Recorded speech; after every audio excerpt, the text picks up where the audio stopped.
Fala, nação santa do Senhor, que bom estar com vocês. Eu estou aqui para mais uma aula da nossa classe de catecúmenos, a nossa classe de novos. Nós estamos dando continuidade, então, ao material que nós estamos usando. O nosso manual tem sido esse livrinho aqui, o livro A Coragem de Crer. Que bom que você está aí conosco. Nós vamos estudar um pouquinho mais da palavra do Senhor. O tema de hoje é a lição de número 3, que é a Carta aos Romanos como manual da graça de Deus. A Carta aos Romanos como manual da graça de Deus. Essa aula não é minha, eu vou ser só um facilitador, e essa aula então é do reverendo Timóteo Carricker. Ó, que chique, né? Chique esse nome aí. Reverendo, um beijo no teu coração, que o Senhor continue abençoando a tua vida. É um homem de um currículo incrível, show de bola. Então, ele que foi a pessoa que escreveu essa aula e eu serei facilitador. Mas, na verdade, lendo a aula dele, eu posso dizer que ele também foi um facilitador, porque ele se baseia todinha aí, essa aula, no livro de Romanos, em especial aí no capítulo 5 de Romanos. Explicando assim de uma maneira muito clara, muito didática, excelente essa aula. Leia, porque você vai ver que esse nosso querido reverendo traz uma explicação muito clara, muito interessante a respeito da carta aos Romanos como manual da graça de Deus. Bom, legal. Vamos lá para a aula, então? Vamos caminhar um pouquinho? Olha só, essa aula ele introduz dizendo que essa carta já teve vários nomes do decorrer da história, né? A carta aos Romanos é muitíssimo importante para a história do cristianismo e tal. E aí ele coloca aqui que o nome que se destaca, o nome de destaque para a carta aos Romanos é Carta Magna. Ele cita que dizem que John Wesley se converteu ao cristianismo após ler alguns comentários de Martinho Lutero a respeito da carta de Romanos, tá bom? Então a carta de Romanos é uma carta fantástica, você não pode deixar de ler, tá bom? Realmente o manual da graça do Senhor. Bom, obviamente, como nós já estamos falando aqui, a palavra que se destaca, a palavra que é chave de leitura para ler o livro de Romanos, a palavra que está em destaque é a palavra graça. Então, se alguém te perguntar como é que se lê o livro de Romanos, qual é a palavra-chave do livro de Romanos, a palavra é graça, tá bom? Legal. A gente costuma dizer que graça é favor imerecido. Tá bom? Grave isso daí. O que é graça? Graça é favor imerecido. Legal. E aí ele vem dizendo aqui, ainda na sua introdução, que a carta aos Romanos separa dois grupos de pessoas. Que grupos de pessoas são esses? Primeiro grupo de pessoas são aqueles que são marcados pelo pecado e pela culpa. Então, anota aí, pecado mais culpa, e aquele tipo de pessoa que são marcados pela graça mais fé. Então, dois tipos de pessoas existem, somente dois tipos de pessoas. Aqueles que são marcados pela culpa e pelo pecado, e aqueles que são marcados pela graça e pela fé. Ok? Então, ele vai seguindo no livro de Romanos, e aí ele fala o seguinte, ele vem fazer a comparação entre Cristo e Adão, assim como Paulo faz na carta aos Romanos. Como eu te disse, essa aula ela só facilita você ler o livro de Romanos, tá certo? Mas é basicamente o capítulo 5 de Romanos. E aí ele vai falar assim, ó, como o sacrifício de uma pessoa pode trazer benefícios a tantas pessoas? Essa é a pergunta, né? É a comparação, esse jogo que o apóstolo Paulo faz entre as duas pessoas, a pessoa de Adão e a pessoa de Cristo. Pastor, parou, pediu para parar, parou, não entendi nada. Vamos esclarecer isso. Como? vendo os dois tipos de pessoas, os herdeiros de Adão e os herdeiros de Cristo. Calma aí, pastor. Como assim os herdeiros de Adão e os herdeiros de Cristo? Bom, a ideia aqui do apóstolo Paulo e que o nosso querido autor está colocando é a seguinte, que houve a queda, certo? O homem foi criado à imagem e semelhança de Deus, sem pecado. O pecado já habitava, mas não conhecia o homem. Enfim, tudo isso que vocês já conhecem, tá certo? Então, o pecado vem e entra através de um homem. Que homem é esse? Adão. Então, olha só, em primeiro lugar, a gente tem que ver que o pecado entrou no mundo por Adão. Poxa, pastor, mas eu não pequei. Como é que eu sou pecador em Adão? Porque Adão era representante da humanidade. Tá certo? Quando a gente fala Adão, né, é o primeiro representante. Então, por ele entrou o pecado no mundo, aquilo que a gente chama de pecado original, tá certo? Então, por ele entrou o pecado no mundo e com o pecado entrou também a morte. Então, vai anotando aí, ó. Com Adão entrou o pecado no mundo. Sabe aquela história lá do Éden, do fruto, do jardim e tal? Você com certeza já ouviu essa história. Então, ó, nessa história, nesse momento, entra o pecado no mundo. Primeira coisa, com o pecado, a morte. E a transmissão disso daí. Como assim, pastor, a transmissão? Na realidade, todos os descendentes aí de Adão, os herdeiros de Adão, herdam também o pecado e a morte. Tá certo? Então, é mais ou menos isso que o autor está colocando pra gente. É claro que eu estou colocando em algumas outras palavras aqui, mas é isso que está dizendo. Então, ó, anota aí três coisas para ficar bem didático. Por Adão entrou o pecado no mundo. Pelo pecado, a morte. E houve, então, a transmissão da morte do pecado e da morte para todos os herdeiros de Adão, ou seja, todos os descendentes de Adão. Da onde está tirando isso? Do livro de Romanos, que fala assim, que todos pecaram. Todos nós somos participantes do pecado em Adão, tá certo? Então, todos nós pecamos, merecemos a morte, estamos destituídos da glória de Deus. Muito bem. E aí, ele vem fazendo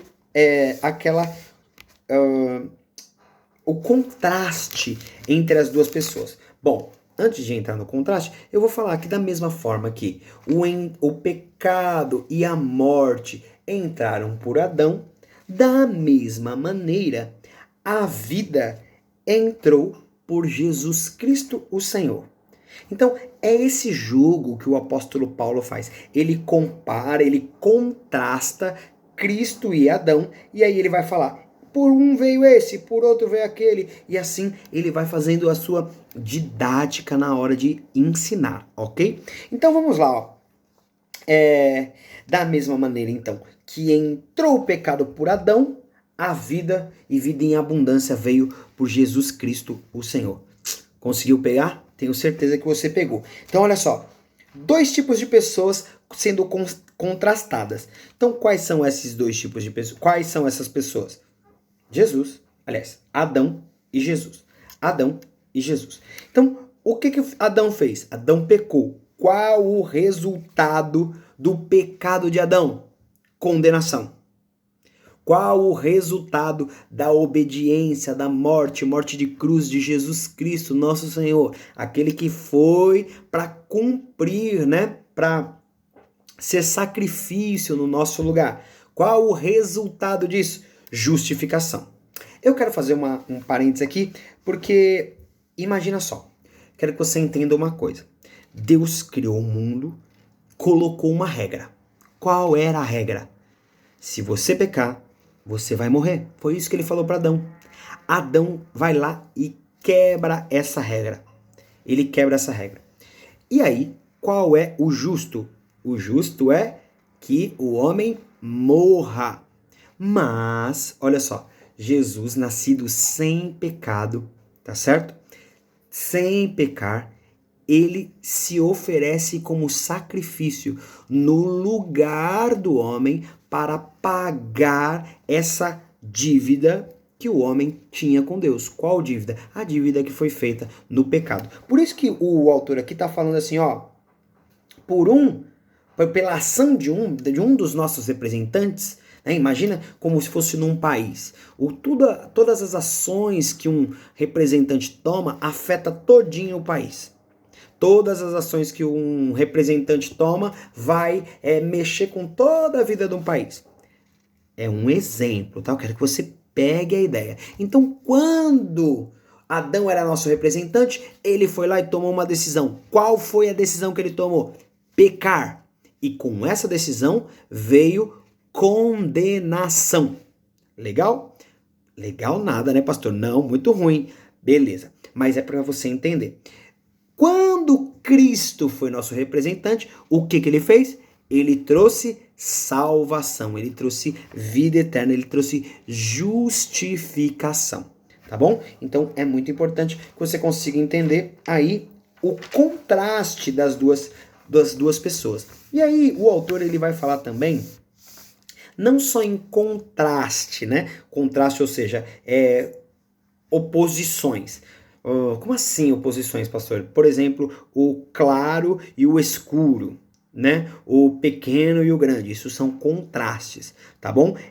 Agora ele vai falar de comparações, comparados. Qual é a primeira comparação? O por meio de um. Então, olha só. Por meio de um só homem, ou seja, Adão, entrou o pecado. E por meio também de um só homem, Jesus o Cristo, veio a salvação, a graça, tá bom? Então aí ele vai fazer essa questão de comparação, né? De que Paulo faz uma comparação entre os dois. Ele fala também a respeito da lei. Ele vai perguntar assim, qual é o propósito da lei? O propósito da lei é de intensificar o pecado, ele coloca aqui. Achei muito interessante, é isso mesmo, né? Intensificar o pecado. Ou seja, é a lei. É porque existe lei que nós somos pecadores. Ué, porque se a gente não tivesse quebrado a lei, nós não seríamos pecadores. Então preste atenção. O que a lei faz? Ela intensifica o pecado. Ela te dá o castigo. Tem que morrer. Certo? Mas a lei também, ao mesmo tempo, intensifica a graça. Porque se tínhamos que morrer e Jesus veio no nosso lugar, então essa graça também é intensificada. Ou seja, a lei também mostra o quão gracioso, quão misericordioso é o nosso Deus. Eu espero que você tenha entendido, tá bom?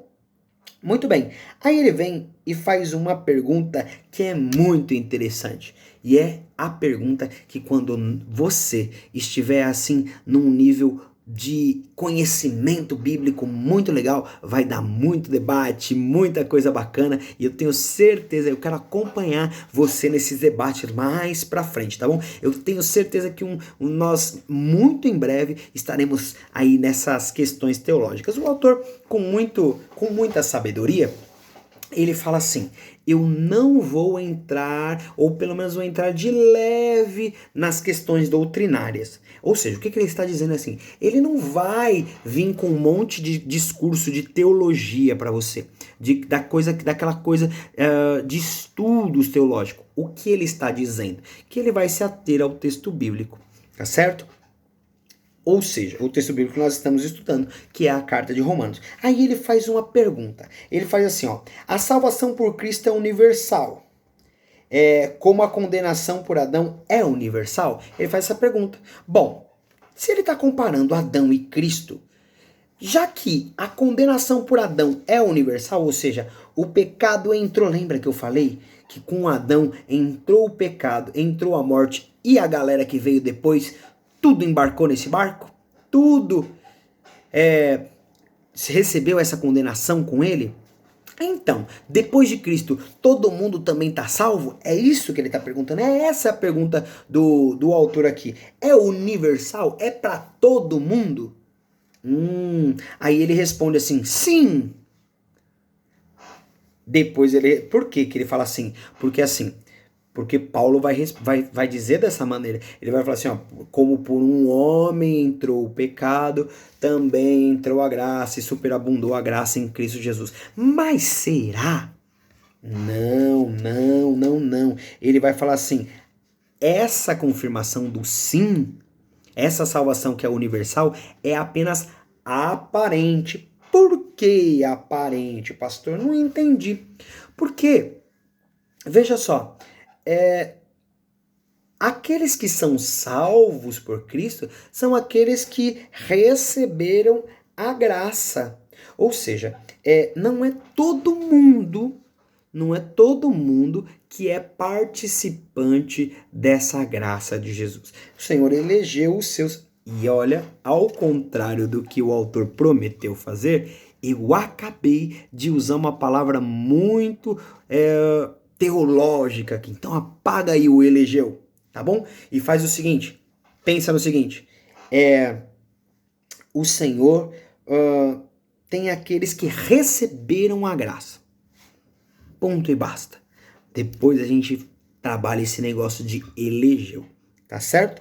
Então olha só, existem dois tipos de pessoas, aqueles que estão em Adão ainda e aqueles que receberam a graça. Todos são salvos por Jesus? Não. Por quê? Porque existem alguns que não receberam essa graça, tá bom? Eu pulei uma parte da aula aqui, mas eu vou voltar, tá bom? Para quê? Para falar para você que aquilo que Jesus fez é muito maior do que o pecado de Adão. Ou seja, o apóstolo Paulo vai dizer que aquilo que Jesus fez é muito maior. Então ele fala assim, ó, onde abundou o pecado, superabundou. Concorda comigo que abundar é uma coisa, mas superabundar é outra coisa, é muito maior. Então, onde abundou o pecado, superabundou a graça de Cristo Jesus. Ou seja, a obra do último Adão, ou seja, Cristo, é muito maior, o nosso último representante. Essa obra é muito maior, porque assim como por um entrou a condenação de muitos, Cristo salvou muitos e muitos e muitos, tá certo? Então, a obra de Cristo é magnífica, é uma obra de graça, é uma obra de amor, é o maior presente que nós recebemos de Deus, tudo aquilo que Jesus fez por nós na cruz do Calvário. Por isso, pela obra de Jesus, eu, pecador, você, que também é pecador, não tanto quanto eu, mas que também é pecador, podemos entrar no céu, conhecer a graça de Deus. Tudo isso pela obra de Cristo Jesus, o Senhor. Então, eu espero que você tenha lido essa aula. Olha, eu gostei muitíssimo dessa aula, tá? Até agora, achei essa aula maravilhosa. Por quê? Porque ela é muito clara ao explicar... Opa! Né? Se eu pudesse colocar na edição aí, fazer... explicar a graça de Deus no livro de Romanos, que é um livro que você deve ler. Leitura obrigatória, a carta de Romanos. Tá bom? Eu espero que você tenha entendido. Nós vamos caminhar mais um pouquinho aí nas próximas semanas aí com as doutrinas básicas da igreja, as coisas que nós vamos aprendendo, tá certo? E eu espero que você esteja acompanhando. Se você não entendeu alguma coisa, manda uma mensagem para mim, 975668827, tá bom? É sempre um prazer enorme estar com você. Um beijo! Yeah! Que a graça do Senhor esteja com você. Afinal, você já sabe o que é graça. Favor imerecido. Fica a dica para as perguntas aí.